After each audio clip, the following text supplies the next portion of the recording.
So today we're just going to do a short epilogue to the video that I put out yesterday. We had a sound issue near the end of it, so we had to cut it short. This is my 1987 Squier Stratocaster E-Series made in Japan ST362L. We were having an issue with the neck and the truss rod adjustment. There was a bit of a bow to it that I was trying to flatten out, and I was doing the truss rod adjustment and it basically stopped and would not go any further.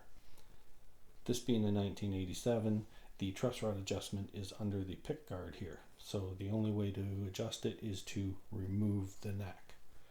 We removed the neck, and as I say, we couldn't get it to move any farther, so I created a clamping mechanism to create a back bow in it, and then I went back to the adjustment and it would move. So we did get it to adjust so that the fretboard is fairly flat. The other thing we did was rebuilt the bridge assembly. We took all the parts off. They were tarnished because this guitar spent a few years in storage and it was a damp area and they got tarnished. Either way, we gave them a Coca-Cola bath. That didn't work, so we went at them with a green Scotch-Brite and basically just buffed them up a little bit. Now they're all back together. When we rebuilt it, we put it all back. We had to reset the string height. That is done by small Allen key that was originally given with the guitar. There are lugs in either side of the saddle, on either side of the string. You tighten them down, that raises the saddle, adjusting the string height. Got our gauge out, did all the strings to 1.5 millimeters each, except for this here last one.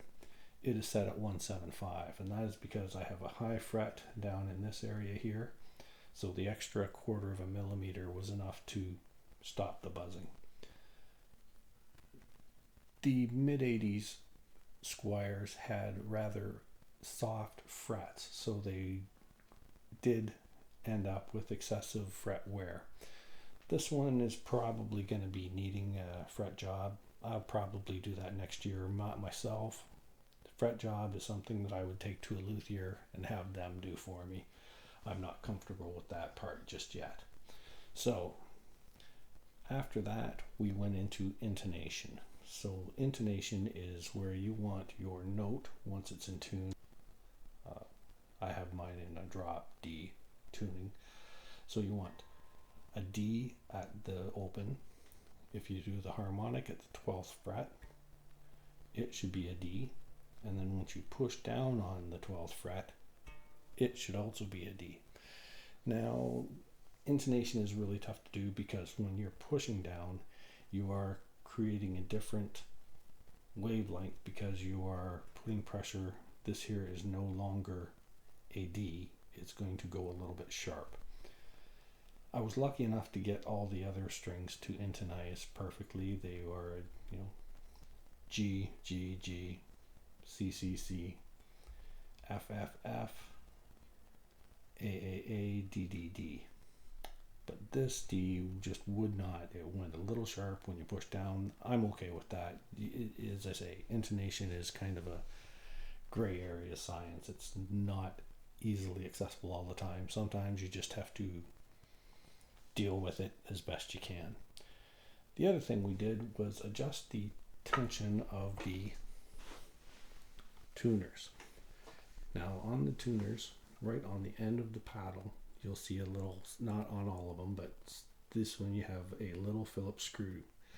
Now tightening that down will give you better tension on the tightening of the machine heads. There's a little nylon gasket in between the paddle and the shaft that comes up from the tuning head. That just basically puts a little more pressure on it. It will help keep your guitar in tune as well, but we did that adjustment while we had it out. That was basically what we set up to do yesterday and what we accomplished. I'm more than happy with the way this is sitting at this point.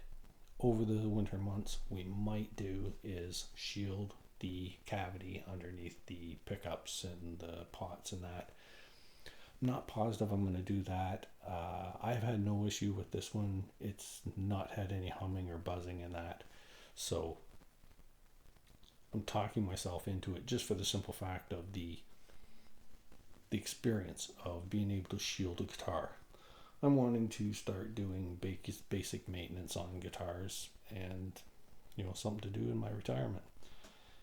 That I might do just for the experience of doing it. As I say, this one doesn't seem to need it, but